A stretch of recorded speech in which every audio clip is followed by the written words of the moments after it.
into two topics. The first part will cover regarding tetrodotoxins, chondroit, Ciguatera, and also pyridoxine. The next session, the part two regarding shellfish poisoning, will be covered by Dr. Anissa. So it's interesting to know regarding the poisons involved in marine poisoning. Okay, the first thing that we have to know is when we talk about tetrodotoxin, tetrodotoxin is not produced by the animals that carries the toxin, such as pufferfish, blue ring octopus. The animals do not produce the tetrodotoxin. It is produced by bacteria. So for the marine poisoning summary, bacteria involved in producing the poisonous substance in tetrodotoxin and also in chondroit, which is formation of histamine. And other than that, the toxin is produced by algae such as cichlicotoxin, palytoxin, cecitoxin, brevitoxin, oxalic acid, domoic acid. All are produced by the algae.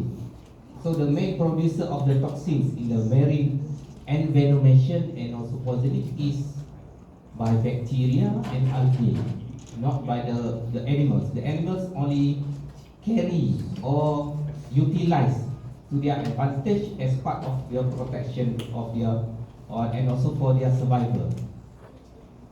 So we must understand that.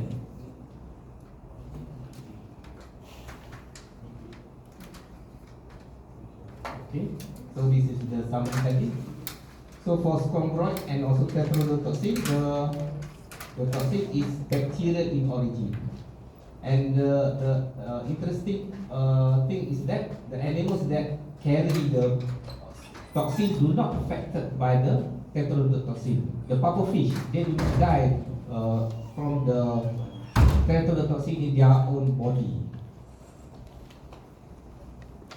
And all the toxins, the main problem with them is heat stable. So cooking, steaming, barbecuing do not damage the toxins, and it is usually do not have any smell, do not have any tasteless, do not have any odor. Though that's the one of the main problem in poisoning in marine animals and environment.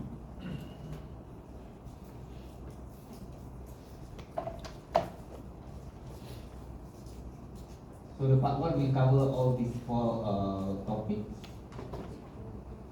Okay, as we can see, these are part of the animals that carry tetrodotoxin and utilize tetrodotoxin produced by the bacteria to their advantage.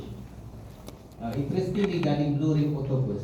So blue ring octopus, is it envenomation or poisoning?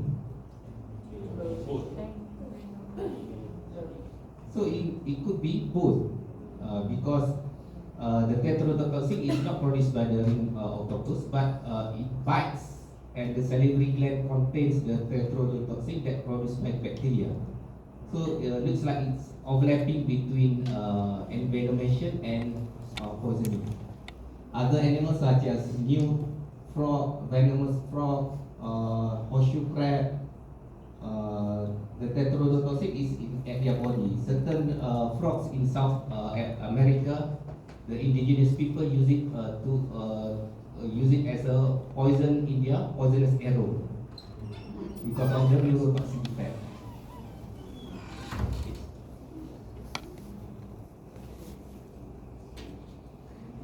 So tetrodotoxin or TTX is a very potent neurotoxin. As we know, majority of the envenomation topic that we discussed for the past 2 days, majority of the venom, the adverse effect is neurotoxic effect. And the bacteria that produce can be from a variety of species such as Anthromonas, Pseudoanthromonas, and also Vibrio leticus. So this is the common organism that produce the tetrodotoxin.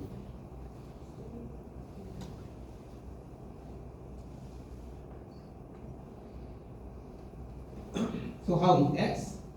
By binding to the voltage-gated sodium channel on nerve membranes and causes paralysis. So the patient will manifest as neurotoxic effect, perioral numbness, difficulty in breathing, difficulty in swallowing, and that is due to respiratory failure. It also can cause problem in our sympathetic and parasympathetic because it is part of our nervous system function.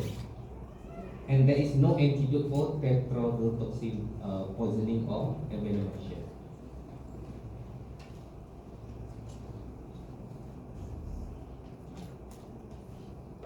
So in pufferfish, the highest tetrodotoxin concentration is the internal organs. That's why when a certified chef in Japan, when they clean or prepare their fugu dish, the popular fugu dish, they have to remove all the internal organs from the fish, remove the skin, so they only prepare the flesh of the fish, which contains the least content of tetrodotoxin in pufferfish.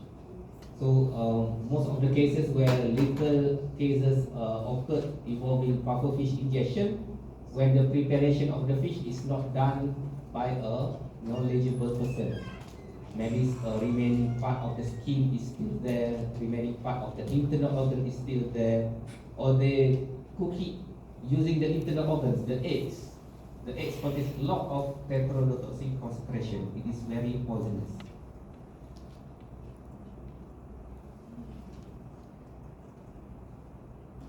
Okay, can you guess what is this?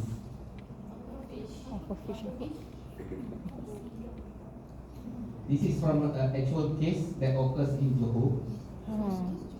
Fish seller in Johor sells these delicacies for 18 ringgit per kilo. So if you are the seller, what will you call this delicacy? Looks like what? Drumstick kan? So looks like ayam, ikan drumstick, ikan ayam. Sedap, very delicious. Ataupun ikan pisang mas. So what happened to the couple that eat this fish?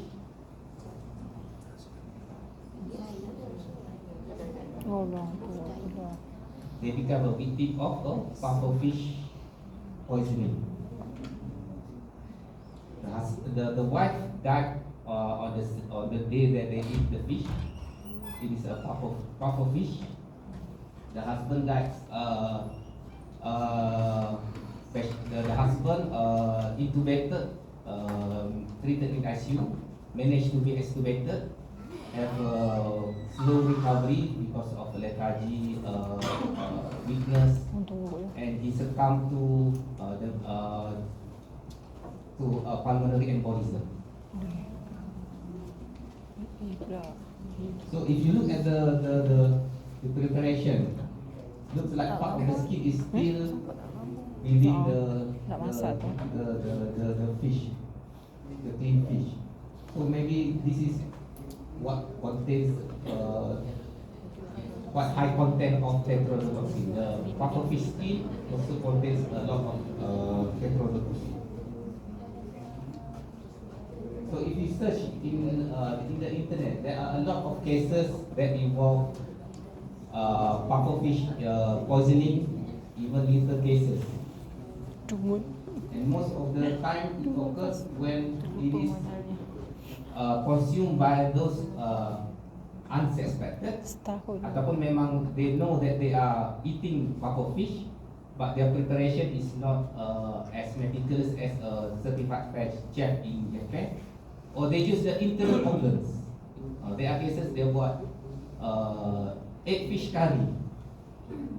That is very deadly. You use eggs from pufferfish because the internal organs is very poisonous.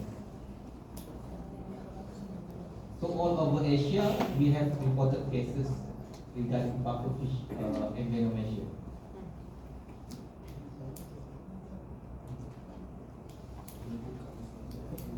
So what are the signs and symptoms of tetrodotoxin poisoning? So it is mainly intoxication of increasing paralysis. Patient have perioral numbness, unable to move, sitting can be very difficult, have breathing difficulty, speech will be affected, and also can goes into hypotension and cardiac arrhythmia. However, the victim, although completely paralyzed, may be conscious and in some cases completely lucid until shortly before death, because the effect is only it causes paralysis. It do not cross the blood-brain barrier, do not cause any sedation. So the patient is aware what is going on and slowly becomes paralyzed and unable to breathe. So it's a painful death. That can occur between 20 minutes to 8 hours, depend on the dose of tetrodotoxin ingested. Even other yang case, murder cases, they use tetrodotoxin because sometimes it can be unsuspected causes of death. So there are four grades of tetrodotoxin poisoning, grade 1 to 4. The mildest form of poisoning is perioral numbness and paresthesia without gastrointestinal symptoms. Grade 1 is what the fugu eaters are looking for. The pufferfish is very unique because it causes the grade 1 symptoms to the patient. Tapi kalau if the preparation of the fish is not prepared well, or they consume a lot of the amount is a lot, it can go into grade 2, lingual numbness, numbness of the face, early motor paralysis and coordination. That is considered as grade 2. When there is flaccid paralysis, respiratory failure is already goes into the grade 3. Then there's increasing risk of death for the patient that is having the tetrodotoxin poisoning. Okay, treatment, because there is no antidote for tetrodotoxin poisoning, so it is mainly supportive of the classic paralysis.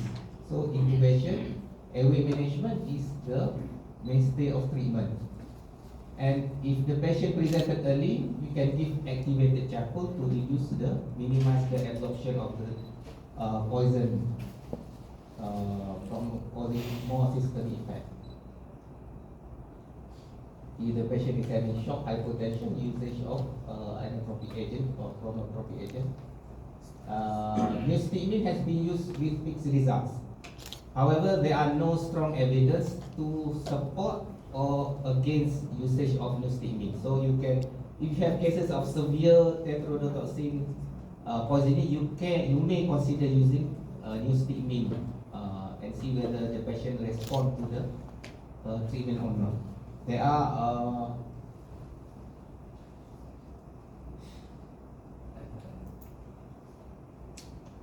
meta-analysis done by our Taiwanese colleague. Is neostigmine effective in severe pufferfish associated PTX poisoning? To summarize, conclusion, both qualitatively and quantitatively, the current literature was insufficient to provide evidence for or against use of neostigmine. So you may consider if you have a case. It's a case by case basis lah.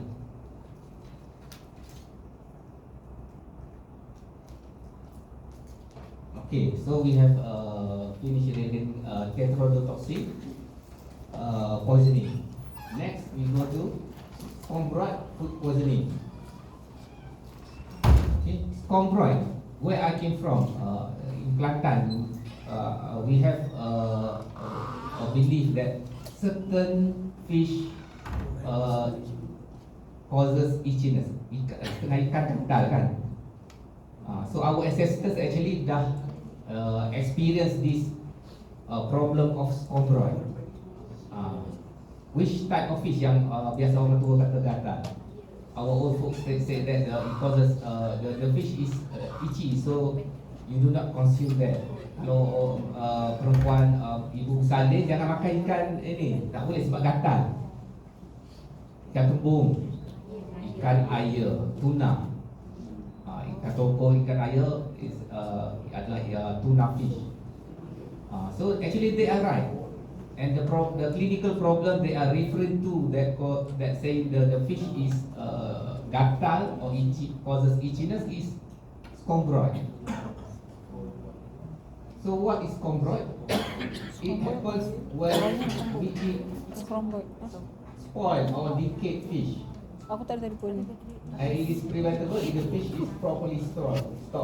So what actually happens when the victim eat some species of fish that have dark meat?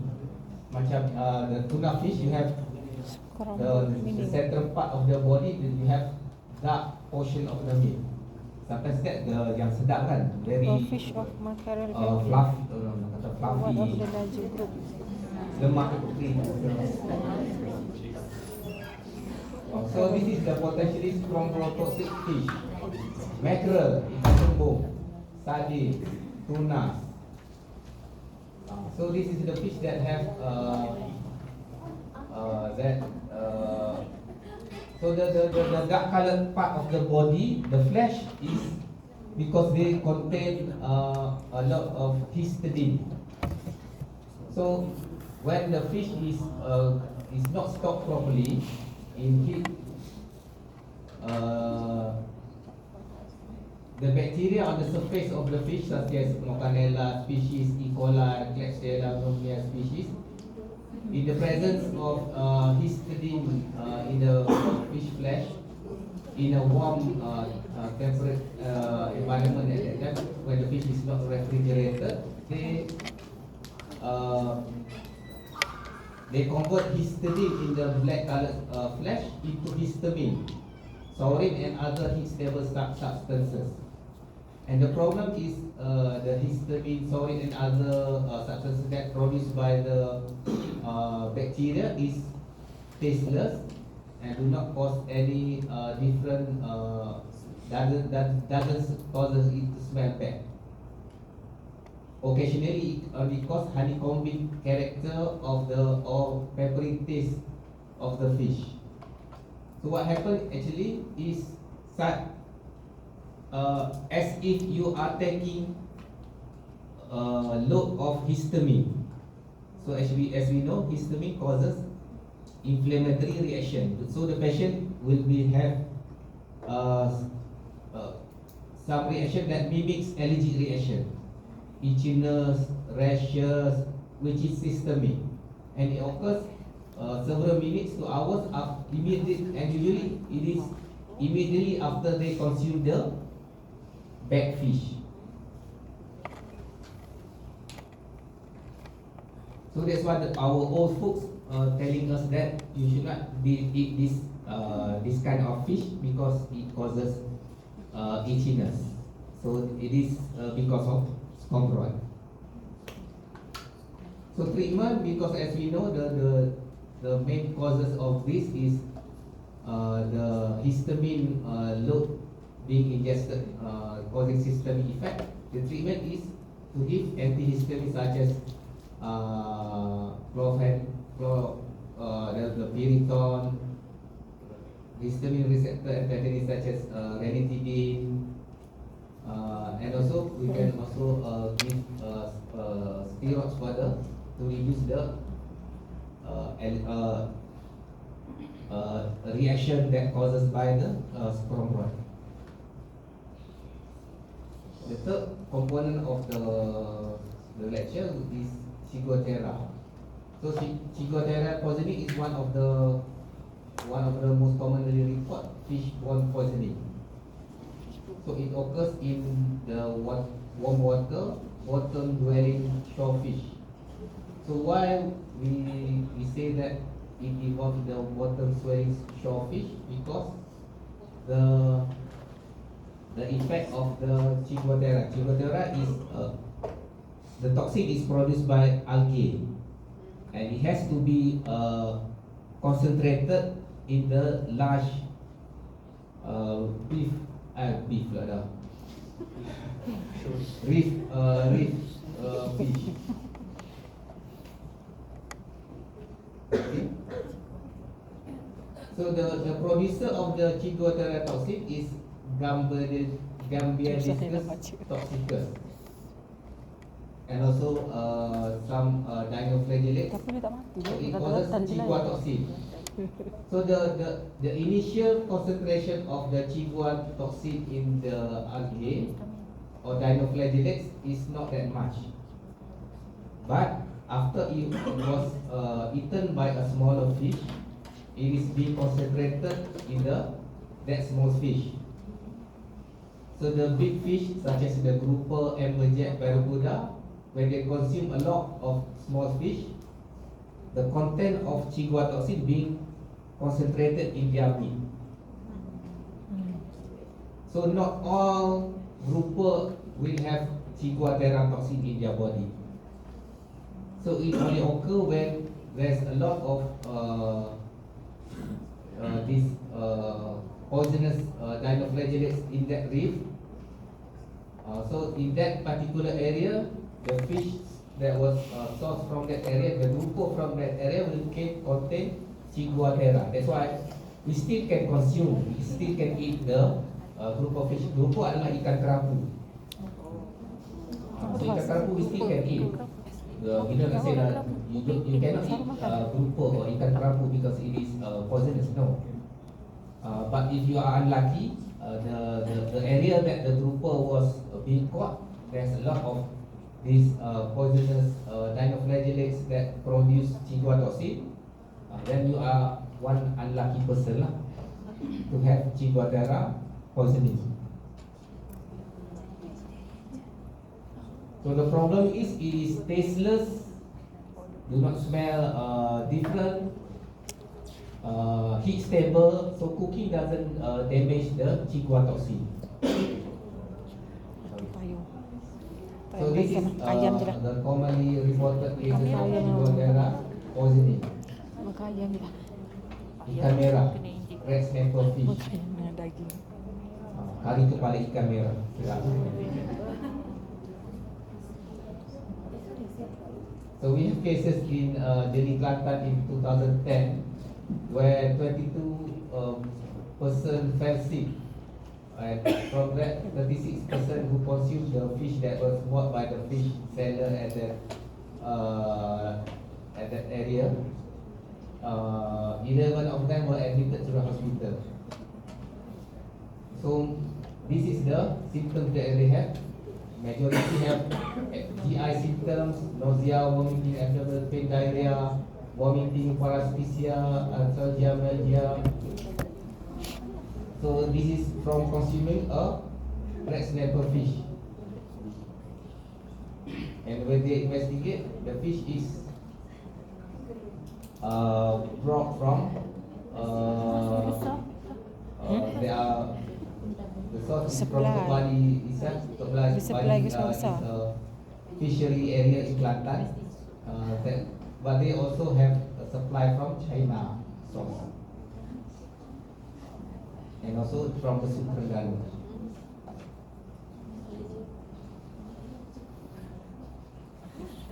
And examination of the fish sample sold by the fish seller is positive for chiguatoxin from 2 samples.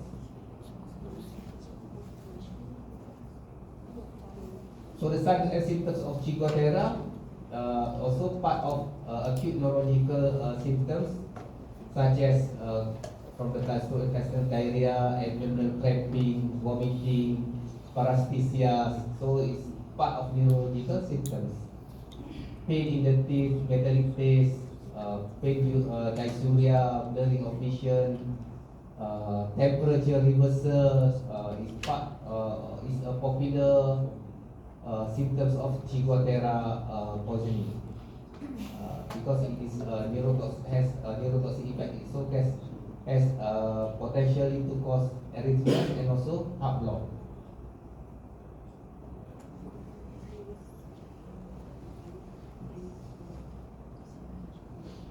Treatment usually still symptomatic treatment. Either patient presented early, you can give activated charcoal. So actually, vomiting and diarrhea is part of our body defense to prevent absorption of the poison to manifest as systemic symptoms for the patient. So if the patient is having diarrhea, try not to give medication to stop the diarrhea. Because if you give Lomotil, then you may have facilitated for the body to inject, absorb more toxin and causing more severe systemic effect to the patient. Okay, lastly, regarding peritoxin. Peritoxin fish poisoning is not a common occurrence. Even in Malaysia, we rarely heard regarding peritoxin poisoning.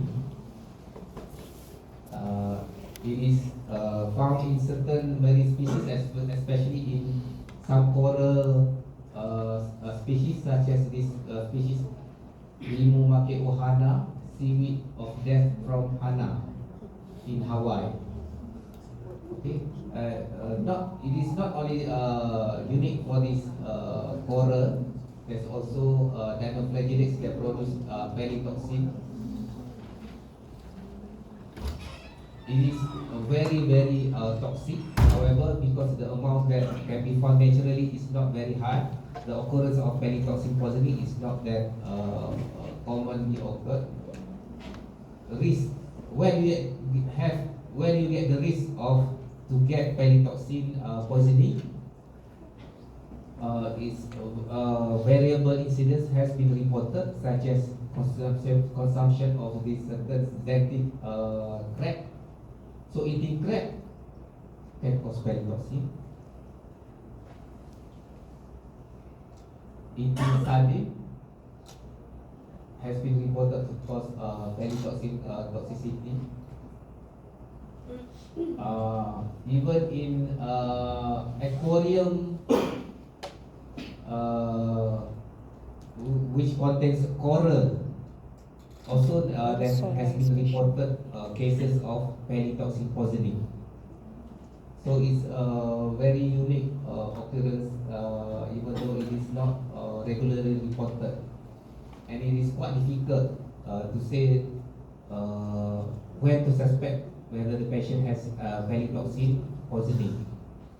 Even for laboratory confirmation, even for our country, peritoxin memang I don't think we have any facilities that can support in our clinical suspicion of peritoxin poisoning.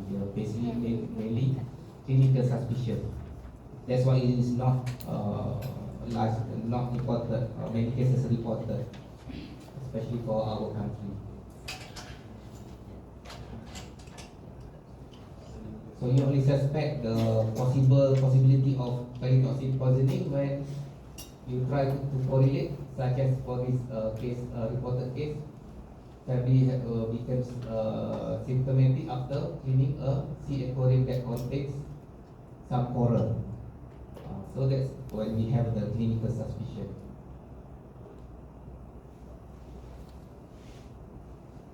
So the symptoms, also part of it is neurological and also gastrointestinal symptoms.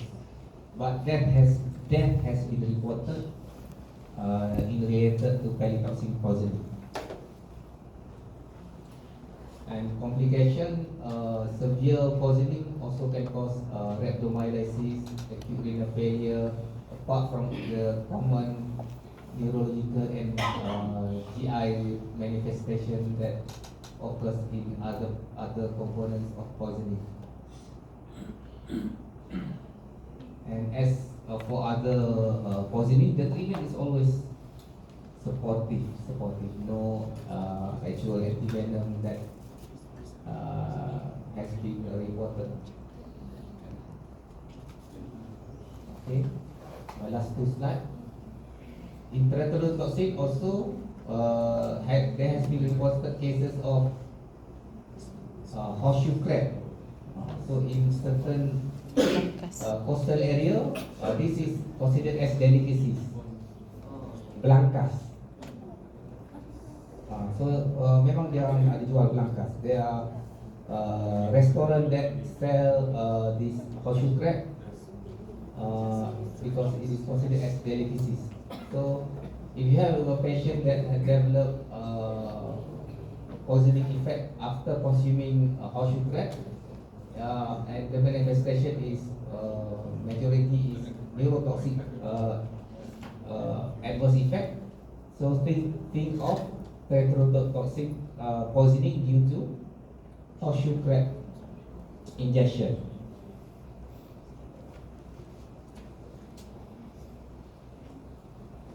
And certain crabs that lives in the coral also have some form of poison in their body.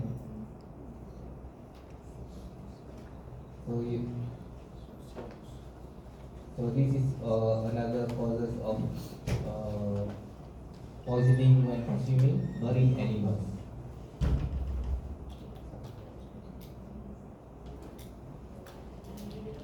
So as a summary for the marine poisoning, we have covered the Chicotera, tetrodotoxin, and next Tetrodotoxin. Dr. Anissa will cover regarding the shellfish poisoning and also Shellfish. the other component of marine poisoning.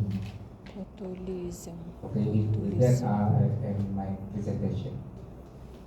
Is there any question?